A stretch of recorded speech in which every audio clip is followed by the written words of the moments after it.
Rapaziada, bora dar uma olhada aí que a mídia tá falando aí. O povo tá bem preocupado aí com a situação do Flamengo aí. Bora que bora. Isso aqui é algo que me deixa um pouco preocupado. Um pouco preocupado porque eu acho que nós precisamos ter retorno esportivo. O Flamengo, ele tem uma arrecadação maior que a do Palmeiras. Quando a gente tem o balanço lá no final do ano, o Flamengo ele tem uma arrecadação maior que a do Palmeiras, né? O que me preocupa é que nós gastamos mais que o dobro do Flamengo. Será que as nossas receitas vai cobrir isso? O que me preocupa é chegar no final do ano, o Palmeiras não ter retorno esportivo e aí o ano que vem a gente ficar um pouco amordaçado. E o que eu sinto também é que o Palmeiras errou no seu planejamento, isso foi admitido internamente pela diretoria, mas que o Palmeiras também agora tenta consertar o seu planejamento, investindo alto, mas preparando um clube muito focado para 2026. De verdade. Eu não sei porquê, mas eu tenho a sensação, galera, que o Palmeiras está se preparando para 2026. E que talvez, dentro, nos bastidores do Palmeiras, já até esperam que o Palmeiras não tenha um retorno esportivo significativo esse ano, em termos competitivos, em termos ali de ganhar títulos. Eu espero que eu esteja errado. Mas eu acho que dentro, as portas fechadas, se o Abel perder a Taça Libertadores, se o Abel perder o Campeonato Brasileiro, a renovação dele vai continuar na mesa, da mesma forma, porque o Palmeiras já se planejou para isso. Ó, a gente errou o planejamento, então vamos preparar agora 2026. Se 2025 não der certo, tudo bem, vamos preparar para 2026. Porque aí o Paulinho volta, aí vai ter ali a chegada do Andreas agora, aí tem os outros jogadores que foram contratados, e por aí vai.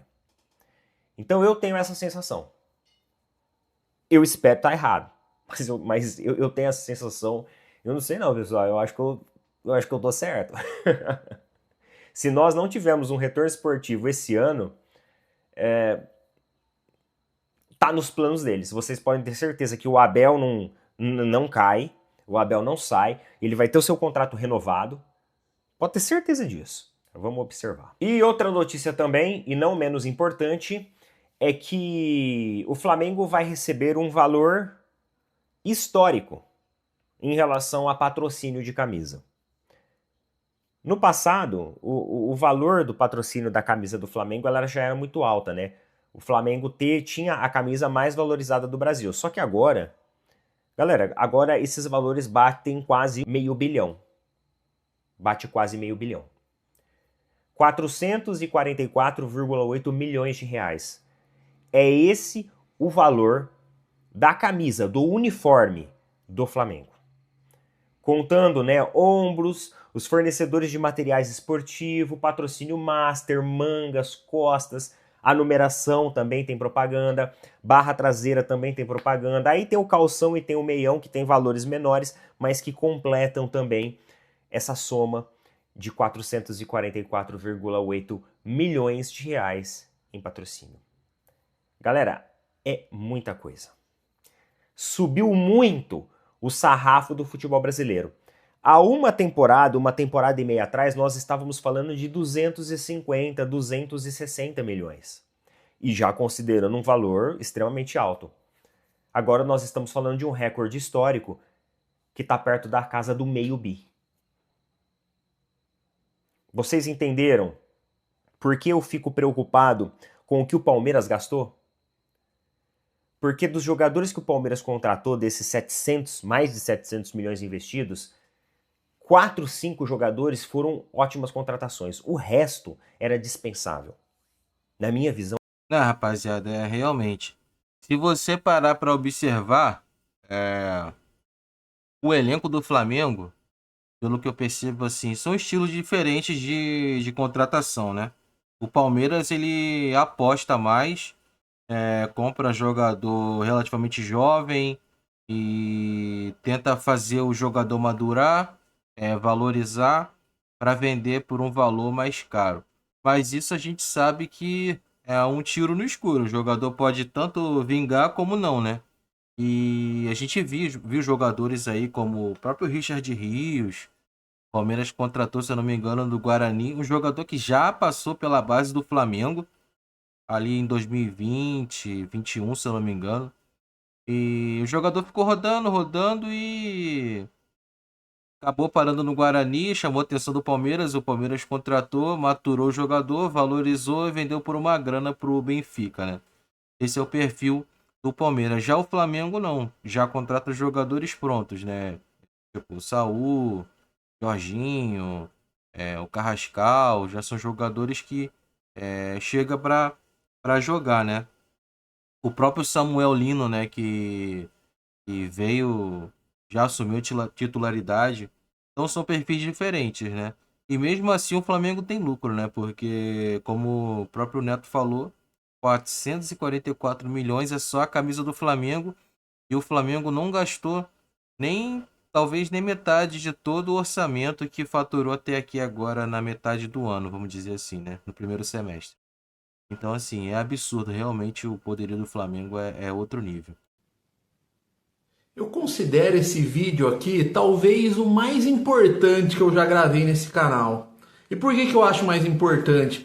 Porque ele é um vídeo que passa uma visão macro. O que é uma visão macro? Uma visão de curto, médio e de longo prazo para a Sociedade Esportiva Palmeiras.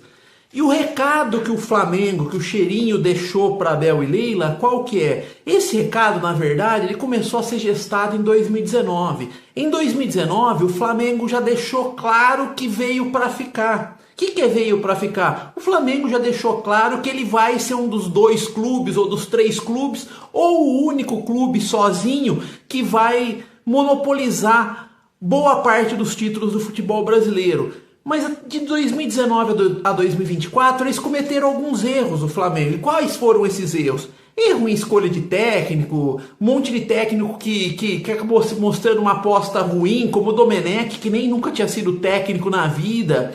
O Paulo Souza veio aqui e não deu certo. O técnico que tinha sido do Corinthians, até esqueci o nome dele, que depois o Flamengo pegou também. Embora eu acho que ele até fez um bom trabalho no Corinthians, mas enfim... Eles cometeram alguns erros e principalmente, acho que o principal erro foi o erro estratégico. O que é o erro estratégico?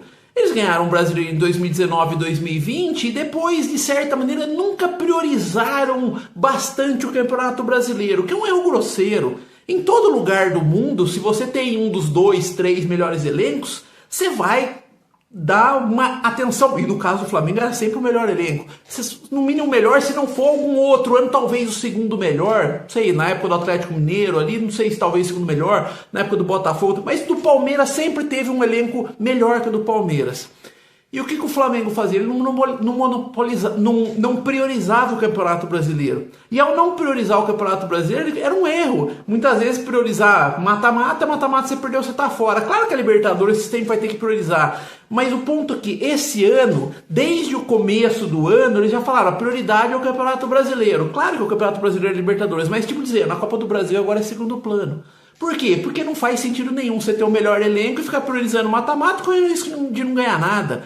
O Bayern de Munique ganha quase todo ano na Alemanha. Quem tem o melhor elenco, geralmente, Barcelona, Real Madrid, ganha na Espanha. O Atlético Madrid belisca de vez em quando. Em Portugal, mesma coisa. Benfica e Porto, agora chegando Sport. Então, você tem que dar uma atenção ao Campeonato Brasileiro. E é o que eles fizeram esse ano. Até deixaram a Copa do Brasil meio de lado. E por que eu falo que 2025 agora é o ponto da virada? Agora o ponto da virada. O recado principal, se começou a ser dado uma parte do recado de 2019, com essa mudança, que foi uma mudança de diretoria, inclusive, né? Saiu a gestão Landim, que ficou de 2019 a 2024, 6 anos, agora entrou a gestão do BAP. E com a gestão do BAP e também com o Felipe Luiz, eles passaram a priorizar o Campeonato Brasileiro. E o entendimento, para mim, está muito claro. Eles vão fazer isso quase sempre agora. E eles pensam muito grande. E tem gente que eu já vi gente falando, o futebol brasileiro é cíclico. Não sei o que, meu amigo, o pessoal não está entendendo. Até 2003, você nunca foi campeonato brasileiro de ponto corrido, então você nunca teve tanta chance de ter uma hegemonia, uma supremacia de 1 ou 2 ou 3 times. Era um pouco mais difícil, era um pouco mais ciclo, um monte de time desorganizado. Agora a gente entrou numa era mais profissional do futebol. Por que profissional? Porque está entrando muito dinheiro. E está entrando muito dinheiro e os times de maior torcida, em especial o Flamengo, né? No caso o time de maior torcida, o Flamengo, e o terceiro de maior torcida em algum grau também o Palmeiras, ele se reestruturado num tanto, o Palmeiras nem tanto, que o Palmeiras tem uma Rapaziada, mas vou até falar o que acontece. Todo mundo fala que Flamengo e Corinthians arrumado vai mandar no Brasil, mas vou falar uma coisa pra vocês. Domingo vai ter o jogo com o Grêmio, mas o Flamengo tá em boa fase. Cara, eu já vi Flamengo lotar Maracanã, já fui a jogo lotado no Maracanã, Flamengo na bosta. 2014, eu fui Flamengo, Joinville, Flamengo e Avaí, esses times pequenos com Maracanã lotado.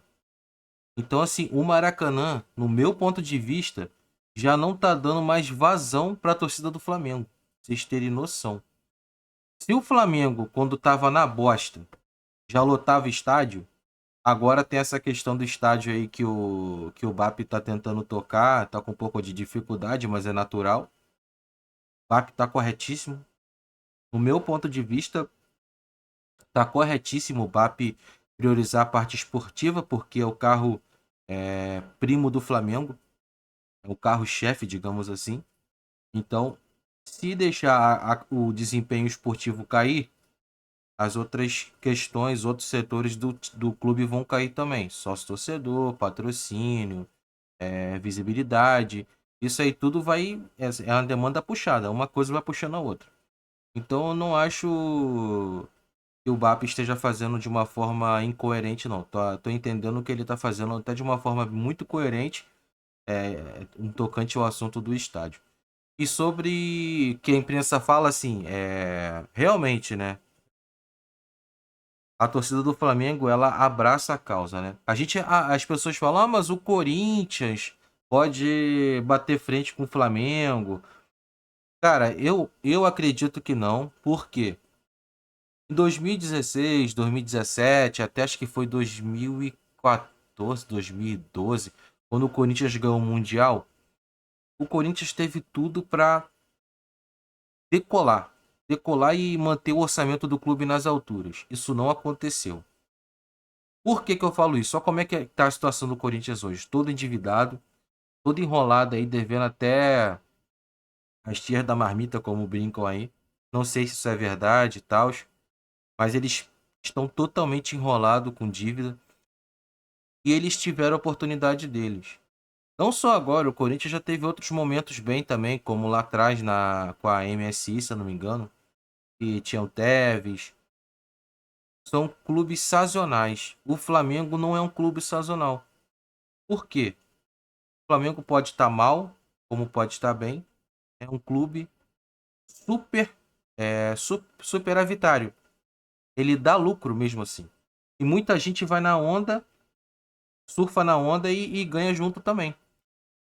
Então eu acho que se o Flamengo, com esse estádio chegando, organizando mais ainda, por exemplo, há quem diga que o Flamengo está no segundo estágio da arrumação. Passou aquele primeiro estágio com Bandeira, ali com Landim, agora está no segundo estágio com o BAP, tá arrumando patrocínio, tá organizando algumas coisas, arrumou o terreno agora.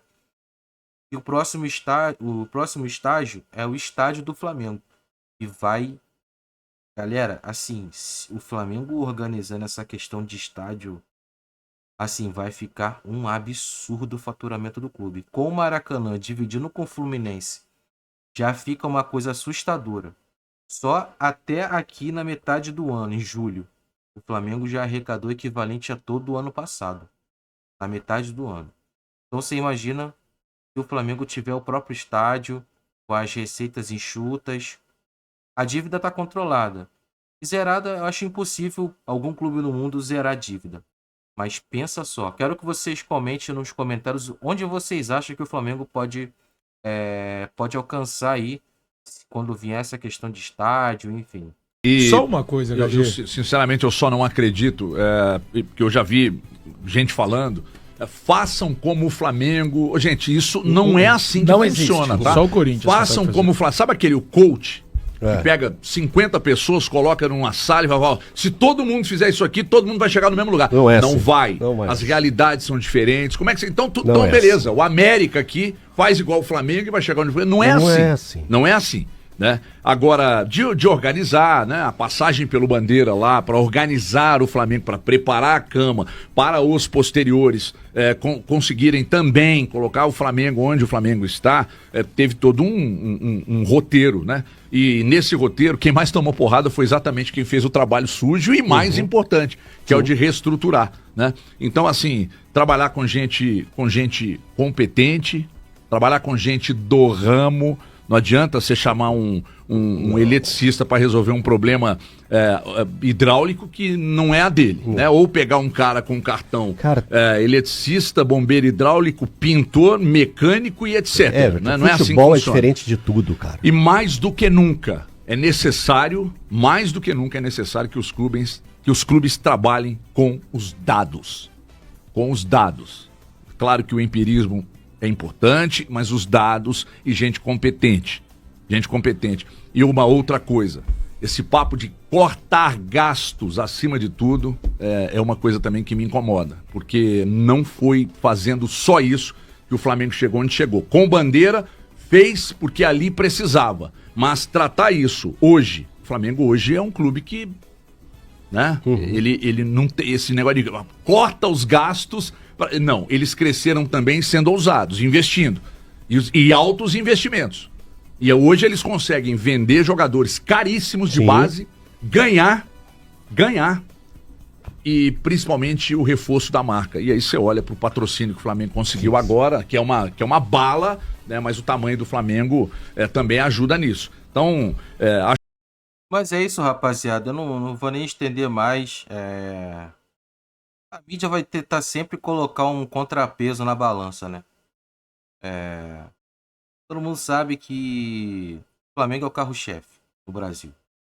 Tanto que essa liga não sai aí porque o Flamengo não topou. Essa é a verdade. Não é querendo ser soberbo nem nada, mas só você pegar pra ver. As pessoas falam, mas o Flamengo joga então sozinho. Cara, se o Flamengo não jogar, simplesmente a competição não vai dar ibope. Essa que é a verdade. Não é questão de querer ser soberbo.